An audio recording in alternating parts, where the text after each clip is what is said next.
Okay, habari, karibu sana. Leo tunaanza kuangalia somo letu la ungalishe sehemu ya kwanza. Sawa Tutaangalia ungalishe ni nini, sifa za ungalishe bora, makundi ya vyakula. Kwa hiyo ungana nami mwanzo mpaka mwisho katika utangulizi huu wa ungalishe ili uweze kupata maarifa hayo, then tuweze kuendelea na ungalishe yetu kama kawaida.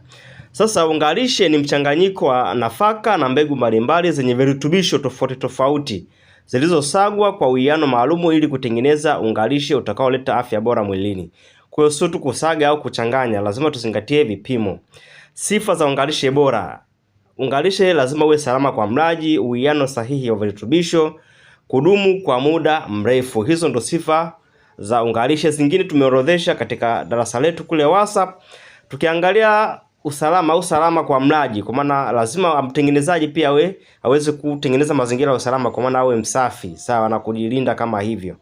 Tukiangalia sifa nyingine ya uwiano wa sahihi wa virutubisho, kwa maana wanga, mafuta, protini, madini vipo kwa asilimia ngapi katika ungalishe wako kulingana na aina ya ungalishe ambao unauandaa. Na pia kudumu kwa muda mrefu, kwa maana hapo tunazungumzia shelf life. Kwa maana ungalishe wako unaweza kukaa kwa muda gani bila hata kuharibika na ukaweza kumpatia yule mlengwa virutubisho ambavyo amevitarget.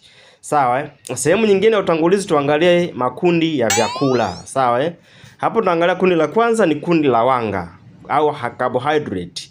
Hili ni kundi ya vyakula ambavyo huvipa mwili nguvu. Kwa mfano labda mchele, muhogo, mahindi. Vyakula hivi viko vingi lakini just samples, kwa maana hii ni mifano tu, kwa maana vinaipa nguvu mwili. Aina nyingine ni protini, kwa maana hujenga na kuimarisha tishu za mwili, mfano soya, kwa maana kiujumla inajenga mwili. Sawa Sehemu nyingine au kundi jingine ni fats, kwa maana hivi ni vyakula ambavyo huleta joto na vitamin pamoja na nguvu ya akiba katika mwili, mfano mbegu za maboga, ufuta pamoja na korosho.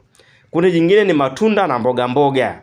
Hivi ni vyakula ambavyo hulinda mwili na kuongeza vitamin, mfano tende, mboga, beetroot. Beetroot ni viazi damu, sawa, pamoja na mchicha.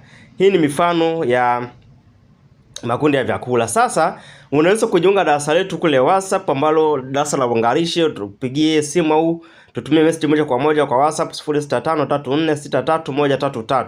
Wapo wengi ambao tayari wameshajiunga. Baada tu kutangaza ile darasa walijiunga wanafunzi 185. Sawa, kwa na wewe kuweza jiunge. Jamani, leo kuna zoezi. Nitakuwa na utaratibu mpya wa video zetu. Mwisho nitakuwa naacha zoezi. Picha zifuatazo zipo kwenye makundi fulani ya chakula.